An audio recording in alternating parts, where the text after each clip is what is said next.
好，今天我们来看一台，这个应该叫万用表，也不叫万用表啊，这个是修车用的啊，这是一个国产的，叫什么修车用的万用表，叫三水动力，型号呢是 S60，它上面写的是示波万用表啊，然后故障呢是不开机，机主呢强烈要我去帮他检修一下，但是这种型号的表我是真没修过。只能说拆开看一下，看看有没有什么明显的故障，能不能比较轻松把它修复吧。好，那么我们先把主板拆开吧，看看里面是个什么情况。好，拆之前呢，我们先测试一下功能啊。这个地方按按键呢，确实是按开关啊，确实是没办法起，没有开机的动静啊。然后呢，我们来跟它插个充电器看看。哦，费了9.2虎之力啊，保护套终于拆下来了。我们来上个电，看看能不能正常的充电啊。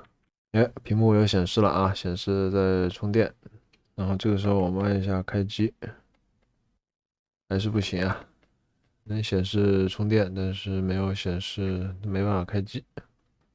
哦，那个主板我拆出来了，大概是这个样子。我看了一下，它这个主芯片呢是一个 STM32的单片机啊。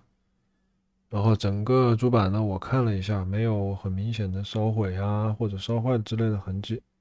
单片机这儿呢也是有电压的啊，这个因为它在开机状态，单片机的供电呢都是正常的，就是充电状态。进入菜单了以后，可以看到这里有一个3.3伏的供电，啊这边 LDO 输出的3.3伏，然后这边的这个 LDO 输入呢是4.1伏，这应该是电池的电压。然后这边有一个 LDO 输入的也是3.3伏，然后这里输入不对，说反了，这个地方输入的也是电池电压4.12伏，然后这个地方输出的呢也是3.3伏。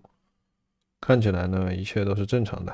然后我又量了一下这个地方，这些按键的那个金属触点上呢都是有3.3伏的电压的啊。那么根据经验呢，应该是按一下按键以后，按键这个点位接地，触发信号。那么现在是开机状态啊，但是不是正常的进入界面的状态，所以说接下来呢，我们要把电池拔掉，然后等它的电量消耗完，然后我们再把电池插上，然后这个状态下，我们来看一下啊，现在是没有开机了啊，现在是没有开机的状态。好，这样的以后呢，可以看到单片机呢是没有供电了。LDO 的芯片的输入角呢也是没有电压的，输入输出都是没有电压的。刚才量的这些地方呢，电压都没有了。然后这个单片机它是怎么启动的呢？现在我也不太了解，但是根据经验来看呢，应该就是这个地方前面有个按键会有一个触发，看看有没有触发的具体的角位啊。哦，就量了一圈以后呢，我终于发现了那个可能是触发角位的一个地方啊，就是这个角。这个角呢，它有一个3.9伏的待机电压，然后这个角呢是 D，然后其他角呢就是正常开机的3.3伏是没有的。现在我猜测呢，应该是这个高电平就这个位置。然后我现在呢就尝试一下拿个镊子短接一下看看，哎，嘿嘿，好像摸到奖了，哎，启动了啊！好，现在我们可以看到这个机器居然开机了，电阻档没问题，示灯档，哦，它这个还可以测试灯，哦，波形，这个地方可以测波形，哦，这个地方可以看相关的那个，然后这是风鸣档通断测试，我们来试一下，啊，没问题啊，是工作正常的。那么这说明呢，这个表呢，主要的功能都是 OK 的，没有问题。那么问题呢，可能就出现在这个开机的这个电路上面。那么理论上来说呢，短接这两个呢，它就会开机，但是为什么按这个开机按钮没有反应呢？这个不得而知啊。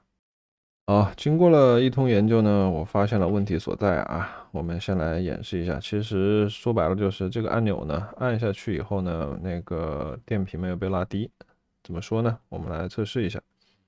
啊，现在我的万用表呢，在这个风鸣档啊，然后我们随便找一个这个按钮的触点，我们随便选一个吧。